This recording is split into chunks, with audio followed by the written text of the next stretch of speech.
Imagine yourself standing on a cliff no map dares to draw. Wind lashes at your cloak. The crown weighs not like gold but like a warning. Beneath you lies the kingdom you command. Yet the danger that keeps you awake at night doesn't approach with banners or swords. It sits across from you at dinner. It shares your hearth, your table, your children. It is your queen. For centuries, storytellers painted medieval queens as jeweled decorations, walking prayers, quiet consorts. The reality was far sharper. Behind those embroidered sleeves moved minds capable of shifting kingdoms, mothers who could bend dynasties, and political operators who understood the one truth no king could ever escape. The queen was the axis around which the future turned. By the time you finish this journey, you will understand exactly why a king might sleep with the door bolted from the inside. Marriage, the most dangerous treaty of the medieval age. A royal marriage in the Middle Ages was never a love story. It was a contract carved into flesh and sealed with a bride who arrived carrying secrets, alliances, and the expectations of a foreign realm. A queen brought armies without swords, influence without declarations, and a court full of eyes and ears. She was both guest and guardian, outsider and insider. Kings relied on alliances her marriage secured, but they also knew she might whisper her homeland's interests during their most intimate moments. In an era ruled by personal loyalty rather than formal states, the wrong word from the right queen could shift the balance of power faster than any cavalry charge. This unspoken tension set the stage for the queens who would terrify their husbands, defy their kings, and reshape the world. The queen who could topple empires. If one queen embodied the danger kings feared, it was Eleanor of Aquitaine, a woman born not to obey but to rule. At 15, she inherited Aquitaine, one of the wealthiest territories in Europe. Her marriage to Louis VII of France was meant to unite kingdoms. Instead, it spiraled into a political mismatch. Louis was devout and rigid. Eleanor was brilliant, restless, and politically ambitious. When the marriage dissolved, she wasted no time stepping into a new destiny. Within weeks, yes, weeks, she married the young and formidable Henry II of England. As Queen of England, she didn't simply bear heirs. She governed Aquitaine, commanded noble loyalty, ran her own court, and became a gravitational force strong enough to shape wars. When Henry's overbearing rule soured her loyalty, she took her most dangerous step.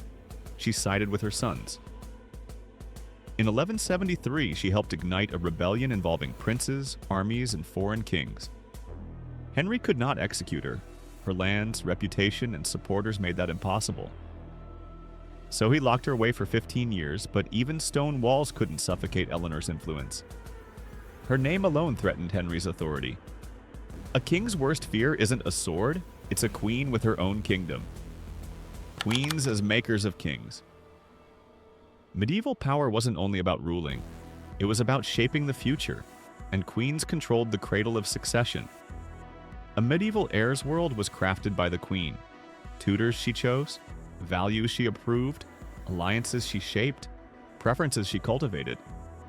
If the queen wanted the next king to favor her homeland or her faction, she could nurture it quietly, invisibly, until one day the monarch on the throne owed his entire worldview to her. For a king, that was terrifying. A loyal son could become a co-ruler. A disloyal one could become a weapon. Isabella of France? No queen weaponized motherhood more effectively than Isabella of France, wife of Edward II of England. Their marriage collapsed under the weight of Edward's disastrous governance, military failures, and favoritism toward men like Piers Gaveston and Hugh Despenser. Sent to France on a diplomatic mission, Isabella decided she wasn't coming back. Instead, she formed an alliance with the exiled nobleman Roger Mortimer, and together they built a rebellion in the name of her son, the future Edward III. Her return to England was not a flight but an invasion, and the people followed her. Not because she was a rebel, because she was a mother protecting the legitimate heir. Edward II was deposed, imprisoned, and likely murdered. Isabella became the most powerful woman in England because she understood that kings may rule, but queens define legitimacy. A queen who could turn a prince against his father? That was a fear every medieval king carried silently. The quiet weapons. Queens rarely needed swords. Their strength lived in subtler tools. Poison was the whispered horror of every medieval court. Food passed through countless hands, and sudden deaths invited dark speculation. Chroniclers often accused queens, fairly or not, of slipping powders into goblets, especially when a king died unexpectedly. But there were subtler weapons than poison. A rumor. A tear shed at the right moment. A whispered confession to a bishop.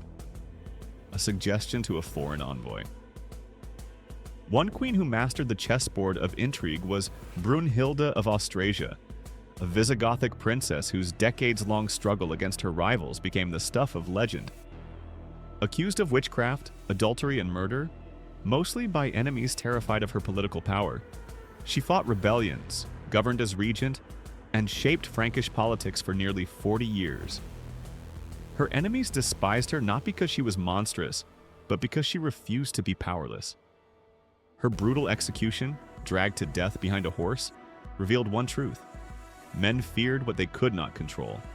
The queen as moral judge and spiritual power. Medieval Europe's great irony was this. The church preached female submission while worshiping the Virgin Mary, the most powerful intercessor in heaven. Queens learned quickly how to embody holiness, wielding piety like a shield and a spear. A queen who appeared righteous could eclipse her husband's moral authority. When Henry II clashed with Archbishop Thomas Becket, Eleanor of Aquitaine subtly supported the church. After Becket's martyrdom, she helped position Henry as the villain, forcing him into humiliating public penance. A king could command armies, but he could not command public opinion, not when a queen controlled the moral narrative. When a queen became a co-ruler. Late in the medieval period, Isabella I of Castile shattered every boundary of queenship. Her marriage to Ferdinand of Aragon created the foundation of modern Spain, but it was clear from the beginning that Isabella was no subordinate. She issued laws in her own name. She commanded armies. She negotiated treaties without her husband. She was, in every sense, a sovereign. Ferdinand respected her brilliance, but her power loomed large enough to remind him, a queen with her own authority was not a consort. She was a rival, the thousand eyes of court life. A king's marriage was never private. The medieval palace was a hive, and every gesture of the queen, every absence from mass, every murmur to a lady-in-waiting, became a political signal. In a world where suspicion was the default state, the queen's silence could spark panic. A glance could become a rumor. A confidant could become a spy. Kings feared their queens not just for what they did, but for what the court imagined they might do. The queen's most dangerous power? No matter how mighty a king was, his entire legacy balanced on one fragile truth.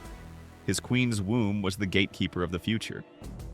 If a king doubted his wife's loyalty, everything collapsed. A single question, is the heir truly mine, could plunge a kingdom into war. And if a queen became pregnant after the king's death, as happened with Clementia of Hungary, the realm held its breath. The survival of her unborn child determined the fate of an entire nation. This biological power made queens indispensable and terrifying. Queens who outlived kings. Queens who became widows often rose to heights no king anticipated. Their influence shaped regencies, guided young kings, funded factions, and outlasted every rival. Blanche of Castile, mother of Louis IX of France, became a political titan after her husband's death. She crushed rebellions, built alliances, and molded her son into one of France's greatest kings. Her authority revealed a truth kings hated to face. A queen could rule more effectively than the man who preceded her. The real reason kings feared their queens. It wasn't sorcery, it wasn't treachery, it wasn't even rebellion, it was power. Queens possessed intelligence, networks, land, lineage, and the strategic patience that men often underestimated. They understood the machinery of court life, where decisions were made not only in council meetings, but in nurseries, dining halls, and whispered prayers. A queen knew her husband's insecurities, habits, ambitions, and weaknesses. She knew which nobles hated him and which foreign rulers envied him. She knew the shape of his dreams and the weight of his fears. A person with that knowledge can make, or unmake, a kingdom. And many queens did. And that's the hidden world behind the crowns, the marriages, and the quiet wars that shaped entire kingdoms. If you enjoyed diving into the shadows of medieval power and want more stories of the people who ruled from behind the curtain, make sure you hit that like and subscribe. Until then, stay curious and stay watching.